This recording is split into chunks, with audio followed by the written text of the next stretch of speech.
We are here with the contestants for Mr. Supranational United States 2023. And I know you guys are probably losing your minds because some of you have not been watching Instagram. And what? It's nothing's on the screen. I don't know. It's weird. What do you mean Like, nothing's it's on the black. It's just black? Yeah, Well, it's just black. Exit out and then that's weird. Like it's live, but there's like nothing. I can't see you guys. You guys at can't all. see Is it anything? covered? No, nothing's covered. Nothing's The lens is- covering. Oh, can you see if it's on the wrong side? Like reverse the camera? Yeah. Sorry. Good call. Good. I've had these issues before. There we go. Can you guys see me now? Look at Oh, that. see, thank you for doing that for No us. problem. Now you guys can see me and the very handsome men that I'm with. And yes, I am in Los Angeles. I have been with them through preliminary competitions. We are here for rehearsal. We are here to learn with you guys and see how you are doing in this competition. So can you please introduce yourself, starting from this side? Yes, my name is Shaquille Yeri. I'm Mr. Supranational Vermont. My name is David Albert. I'm Mr. Supranational Massachusetts. Hi everyone, my name is Kevin Puri. I'm Mr. Supranational Colorado. I'm Seth Marshall, Mr. Supranational Washington. Awesome. Well, welcome, guys. I am very interested in the guys simply because I think Mr. International or Mr. Supranational is the most prestigious pageant for men. Yeah. So you guys are fairly important, and we don't get to have very many men in pageantry. So I'm sure all the pageant fans on my channel are freaking out right now because it's the guys. I know. And behave yourselves, okay? Be nice to them. So how did you guys all just decide one day, I'm gonna go compete for Mr. Supranational? What made you do this? So I guess Hoseli brought the idea out for me. I was already a runway model at the time, or starting my runway career, and then he brought up, a men's pageant. Never thought about it before. When I first thought about doing a pageant, it was I thought singing, dancing, all that, and I was like, I can't do any of that. Why would I do it? And then I looked a bit deeper into it, and it's actually a lot more elegant and diverse than I thought. So once I actually did my research, I was very much intrigued. Oh, yay, we're happy to have you. And we Thank do you. like men that are from different backgrounds and have something to show us because, we see the girls all the time, Mhm. but it's so different watching men. And I'm glad that you have the bravery to do it, being as you've never done it before. You don't have experience in this sometimes very crazy world. Right? Yes. Some of you have not had interactions with pageantry fan base yet. One of you surely will be inundated with many, many new followers. Whoever ends up wearing that official sash. How did you make your way in here? Absolutely. I first heard about this pageant a few years back. It was almost 3 years ago. I was reached out to through social media, and at the time I was just starting my first year of medical school, and it was during COVID too. It was during the quarantine, and I was in over my head as a first year medical student, so I was just trying to survive. And I told the team that I was really blessed to be reached out to, but I couldn't participate then. So fast forward, here we are 3 years down the line, and as school is kind of winding down and I'm at the latter end of med school, I felt like it was the best opportunity, and I was in the best place right now to be able to be a part of this experience. Awesome. Happy to have you. And I'm happy that you're trying to do this and go to medical school. I could not imagine, and I don't want to, No. but I praise you for your strength Thank you. and patience. How did you end up here beside me? So I'm just starting my modeling career, and it's a little, I feel a little intimidated because everyone's really successful. Everyone seems very established here, but how I got introduced to it is a pretty lengthy process. So one of my friends is a pretty famous makeup artist all Okay. around the world, and shout out Joel Sebastian. He introduced me to Haseli, who in turn introduced me to the pageant world of Supranational. So originally, I was kind of I want to say I was kind of uneducated on the matter of male pageantry. It seemed very kind of glamour, all about aesthetics, all about looks, very, I think, surface level, but actually doing my research, it's pretty in-depth. There's more about poise and confidence and charisma rather than just the aesthetics of it. Oh, yes. And I was really attracted to that. We preach that on my channel all the time. We do praise the looks because, hey, I'm human. I will tell a girl or even a guy, you are beautiful, but I will still keep the crown from you. you must charm me. Women like charm. And I think as men, you all should know better. Charm and grace and intellect do matter to everybody, including other men. Like you can be established and successful, but if you come off as awkward or unfriendly, people don't like being around you, it's not going to get you very far. So in pageantry, looks are very minuscule in terms of overall well-roundedness. And I'm glad you know that. That's one hurdle we're already over. Because even sometimes the girls, we have to tell them, I know that you're super gorgeous, but that's not going to make you win, babe. So how did you end up here? So I've known about, the pageant thing for like 3 years now. Oh, okay. Growing up in like Vermont, we used to watch the Miss USA and all these things on TV. And I always just admired, I've been saying since like high school, I'm like, why don't they have this for men? Like I just admired their strength, their intelligence, the fact that they stood for something, the fact that they were striving to make a contribution to the society that they lived in. And like, for me, I was like, man, why isn't there this kind of thing for men to give us the platform to kind of make that change? Because people don't look at men like that, right? Yeah. They look at like strength. We make change through strength and through authority. So I always admired it, and then it kind of popped up. And for me, it was just a life's timing situation. My agency and I were talking about writing a book about my life to kind of help people. And we've been like working on self-publishing that. And then, the pageant thing came up and I was like, I think I had enough life experience now. I have a voice that's matured enough now to tell my story and make an impact on people. So this was just the year. I was supposed to do it last year. I had a family thing I had to go home for like 2 or 3 days before the competition. Oh. But then even between last year and now, I had some ups, I had some lows, but it kind of aligned me to be here at this moment. So. And it all worked out because We're now here. you're here. Yeah, we're here. We're super grateful for that. So how are you guys gonna like explain this to the other guys when you're back home and drinking a beer, having fun with the boys, doing wheelies through tunnels and whatnot? How are you gonna explain to the normal man why you ended up in pageantry? Because for the average guy, they think pageantry, they think pretty girls Barbie dresses. How are you gonna explain this to your friends? Like, what's in I can take this one. I have 3 roommates right now in medical school, and they're coming out tomorrow. And so I told them about the experience, right when I was applying for it and getting involved, and they were super supportive of it, and they thought it was a good opportunity to be able to talk about, at least, from the medical and health side, what we can be proponents for. But I think my friends have been super supportive. They're like, yeah, man, go for it. You're on a roll with this. So they'll be out there tomorrow. What about you? Because I definitely know it's your first time. Yes. And you definitely have friends that are so unfamiliar with the world. They are, You're like, what are very. you doing on a pageant stage? I think one nice thing about it is like we're familiar with like the production side of things. We've like done YouTube and like we've been in front of cameras a lot, obviously doing much different things, much less intelligent things. So I think on the side of like the production side, they'll really like it. I would say our friend group's special because we're very like, we critique each other in a good way though. We're like, if you're gonna enter something, like you better like do your best, you better like try and win. Like, so I think in an aspect of like how they're gonna take it, it'll be good, and I might actually get like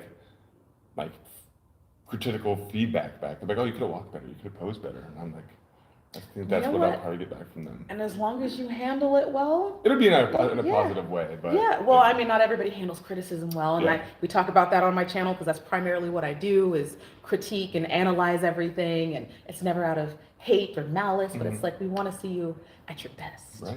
And it's more difficult for me as a woman because like I love the girls and the girls make me giddy and the girls make me scream and I have like little girl jitters, but it's so different watching men.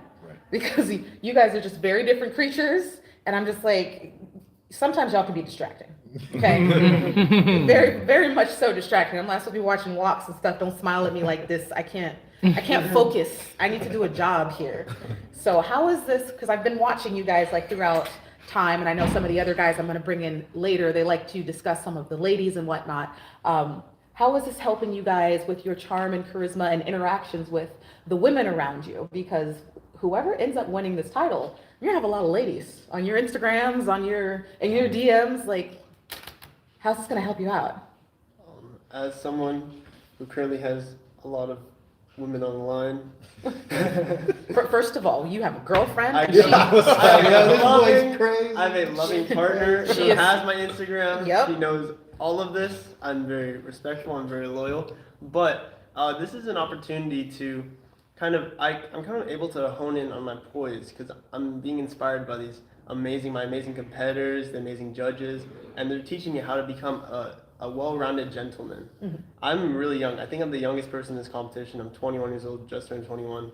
I'm kind of honing in on what does it mean to be a role model, a good leader, a respectful person, and just like, for example, every single day I'm just learning different things from everyone. I'm just taking in as money. I'm being a knowledge sponge. So like a few days ago, I learned that instead of trying really hard to be very attractive, very charming and stuff, just be yourself. Because maybe the boy next door vibe is more than the baddie, super sexy, macho, punk kind of vibe. And I'm glad you brought that up because that's really why I asked the question, is that in interacting with different people, and you realize in pageantry, as we said, not everything is about the looks. A lot of people really want to dive into who you are. They really like your personalities. I love your guys' personalities. You can be macho all you want on a stage, but when I see the flash of a smile or a little bit of charisma or some charm, that's what gets me. And I think a lot of guys, they can't fathom that women or anybody would like them simply for who they are, not simply for how you look. Like, we really like your personalities and your charm and your little flirtatious moments on the stage. Some of you guys do a lot with that. You guys do a lot, but that's what you should be doing, you know? The purpose of pageantry is kind of to make people fall in love with you instantaneously. So how do you guys plan on incorporating this into your future performances? Because you've already done preliminaries. You're on your way to finals night. I would say we've walked a ton throughout this week. Like, we've had so much, we've been scored and judged throughout the week, but it's been so much practice in a sense for the main show. Like, we've done, I don't know, probably 40 poses each. We've walked probably 40 times each. We've talked to each other about our walks, our poses, our That was great. how we're doing it. So I think, for me at least, this would be the least nervous I've been all week. I think prelims I was way more shook than the rest of the days, just because that was our big day and we had quick changes and all that. But as far as the main show, we've done so much this week. That means we've I'm got a ready for boost it. in confidence. I like to hear that. You're starting to feel yourself a little bit. I can't wait to see you in finals now. Ready. What about you? How are you feeling? I agree completely with Seth. I think we've got a lot of practice in this week, and what's great is tomorrow whatever we put out is very personalized to us. And when we walk on the floor, our poses and our smiles, they're our genuine true self, trying to show who we are. And although we're not talking, we are showing it through our body language and our interacting with the crowd. I love confidence. That's the best looking thing when I see someone on stage, I can tell in 3 seconds if you are confident or not, or if you're nervous or not. I've been watching pageantry for far too long at this point, so it's very easy for me to sniff out. Now, I understand that you guys are competitors, but you're also men. And everybody on my channel knows I like to discuss things outside of pageantry because we like to be well-rounded individuals and worldly and mindful. And one of the favorite topics amongst men and women is the big relationship debate that has been happening currently on TikTok, on social media, everything. Men's rights, men's mindsets, men's positions in established relationships and whatnot. I've done videos on passport bros and everything. Have you guys heard of what's been happening online with the red pill community, the passport bros, the men's rights movements? Yeah, a little bit. In terms of red pill type situation, you got I'm sure Top G, that kind of whole. I don't wave dive of- too deep. It's gonna make me mad. Yeah, you don't want to dive too deep. It gets pretty crazy. But yeah, it's the idea of toxic masculinity and kind of that kind of stuff. It's sticky. It's interesting. I mean, I think there's valid, things on each side.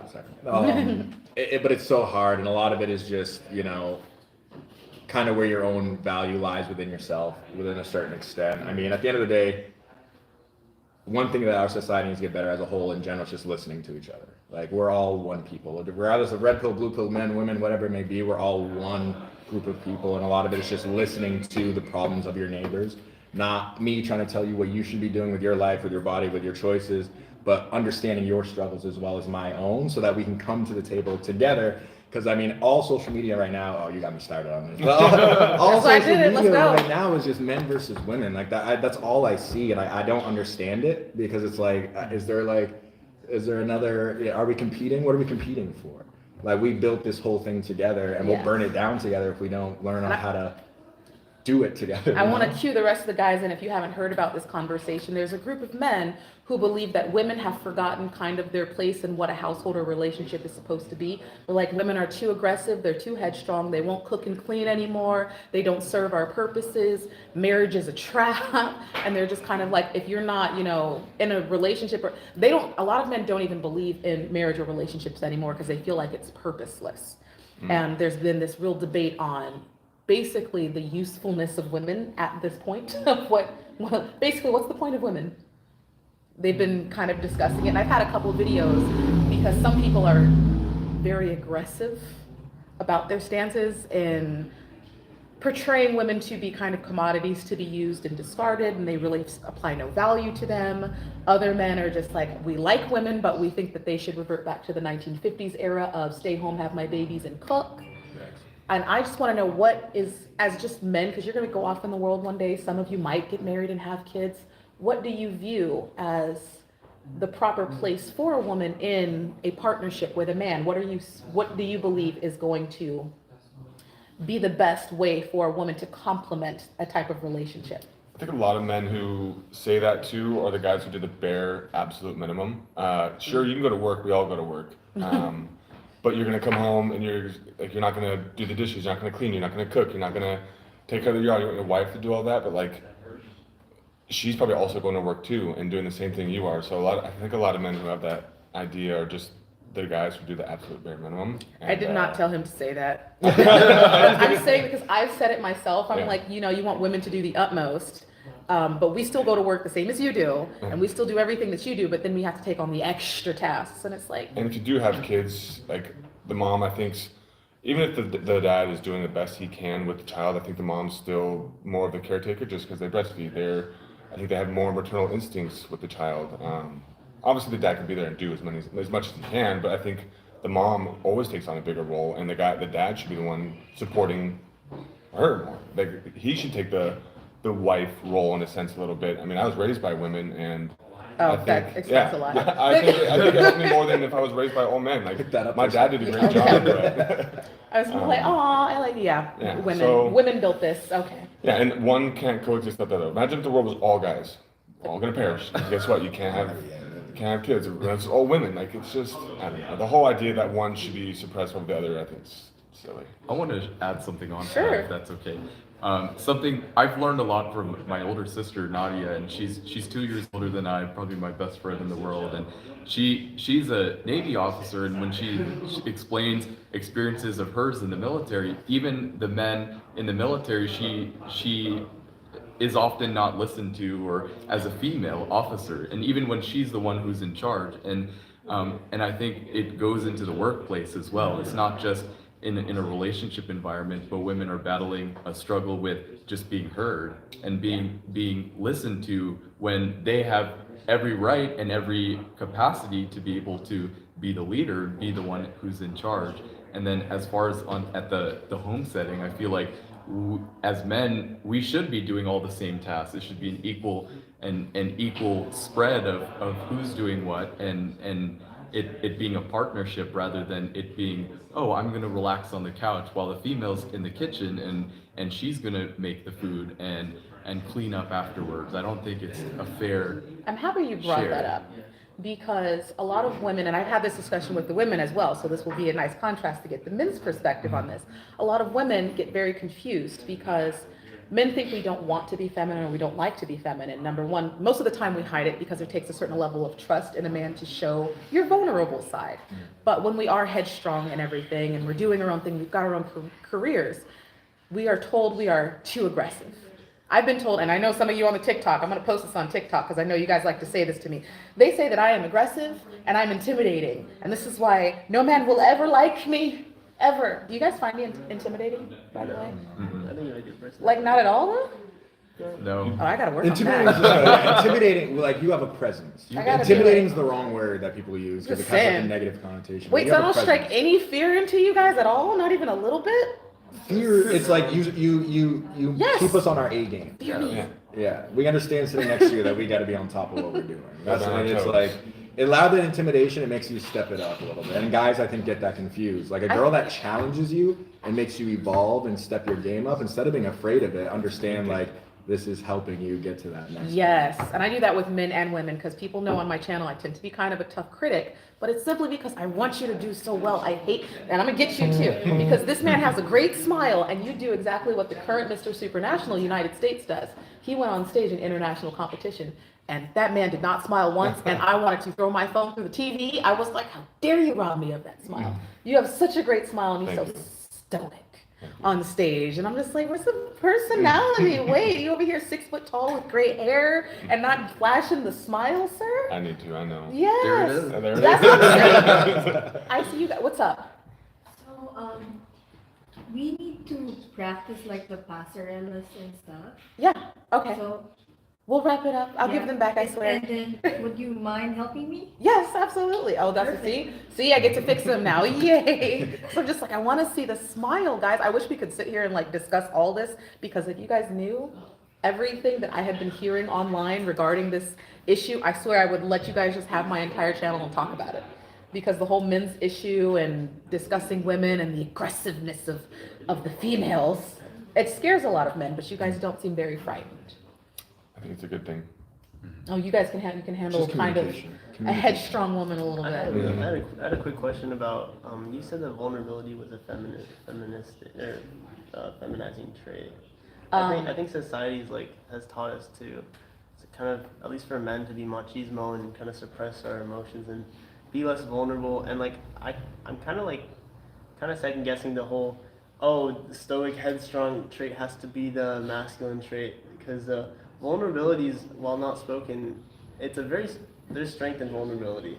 There's strength in being open, there's strength in showing your emotions, but there's also strength in kind of dispersing your emotions, kind of not deflecting it, but kind of like equalizing your emotions. Because sometimes I totally all the agree. heights you have to kind of like neutralize, but like it's kind of difficult to imagine that it's a feminizing trait, because Showing your softer side isn't going to make you seem, in a woman's eyes, we do like that. We like the vulnerability. It gives us more depth to who you are as a person. We can become closer to you. We do like that. I think amongst men, it's a little bit more difficult showing guys your vulnerability, because then you feel judged, or they're going to think you're not manly or masculine. That's why I like you guys to have that conversation, because it helps that men discuss it.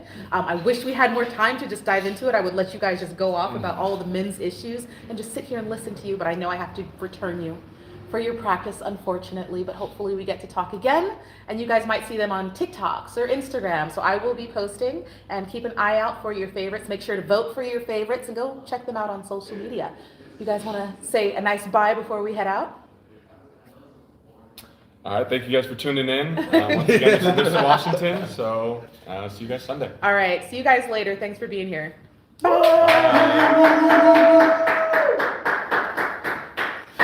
You want me to hit the button, or did you hit the button? So are you sure you want to? Yeah, you can just stop it. Thank you so much. You're welcome. I wish